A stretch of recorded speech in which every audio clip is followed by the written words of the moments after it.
A história de hoje é sobre uma verdadeira lenda, Vítor Mateus Teixeira, que o Brasil inteiro conheceu como Teixeirinha, um artista gaúcho, lá do sul do Brasil, que alcançou um sucesso, assim, quase inacreditável para sua época, e que foi coroado o indiscutível Rei do Disco. E para a gente ter uma ideia do tamanho desse sucesso, olha só, ao longo da carreira, ele levou para casa 13 discos de ouro. Isso é um feito monumental, ainda mais para um artista de música regional daquele tempo. Era algo fora da curva. E o talento dele não parava na música, não. O Teixeirinha também escreveu, produziu e estrelou nada menos que uma dúzia de filmes. Basicamente, ele construiu um império do entretenimento sozinho. Mas, por trás desses números todos, por trás da fama, existe uma história de muita, mas muita dor. E aí fica a pergunta: qual foi a tragédia de infância que acabou servindo de combustível para essa jornada tão incrível? Pois é, para entender o artista gigante que ele se tornou, a gente precisa primeiro conhecer a criança. Vamos voltar lá atrás, para o luto que moldou a vida e a arte dele para sempre. A vida do pequeno Vítor mudou assim num piscar de olhos. Aos 7 anos, ele perdeu o pai. Só 2 anos depois, a mãe, que tinha epilepsia, teve uma crise, acabou caindo numa fogueira e faleceu dias depois. Órfão, ele ainda viu os irmãos serem entregues para adoção. Ficou completamente sozinho no mundo. E foi justamente essa dor, essa perda imensa, que deu origem à canção mais importante da carreira dele, Coração de Luto. Ele pegou a maior tragédia da sua vida e transformou na música que o definiria como artista. Mas aquela criança solitária sobreviveu, e a jornada artística dele é uma daquelas histórias de superação, sabe? Que o levou das margens da sociedade direto para o estrelato nacional. O caminho foi longo, viu? Para sobreviver, ele fez de tudo um pouco. Depois, conseguiu um emprego mais estável como operador de máquinas e ficou nisso por 6 anos, até que a música finalmente chamou.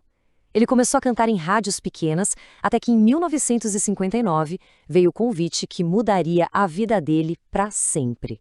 E então, em julho de 1960, o lado B de um disquinho trazia Coração de Luto. O impacto foi, uau, imediato e avassalador. A música simplesmente explodiu e o Teixeirinha virou um fenômeno assim da noite pro dia. Só que a ambição do Teixeirinha ia muito além dos palcos. Ele não queria ser só um cantor. Ele sonhava em ser uma força cultural. E numa época em que isso era raríssimo, ele decidiu que ia construir o próprio império. A dimensão do trabalho dele é uma coisa impressionante. Ele compôs mais de 1000 músicas, fundou a própria produtora de cinema, comandou um programa de rádio de muito sucesso e ainda levou a cultura gaúcha para o mundo todo. Um verdadeiro empreendedor multimídia, muito à frente do seu tempo.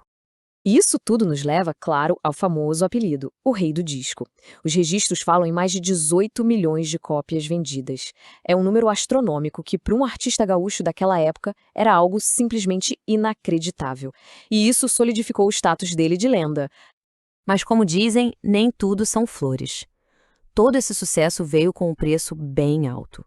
Porque, enquanto o povo o amava, a crítica especializada o desprezava. E esse conflito acompanhou a ele e, com o tempo, o abalou profundamente. E aqui a gente vê o grande paradoxo da carreira dele. De um lado, o carinho do povo, uma coisa inquestionável.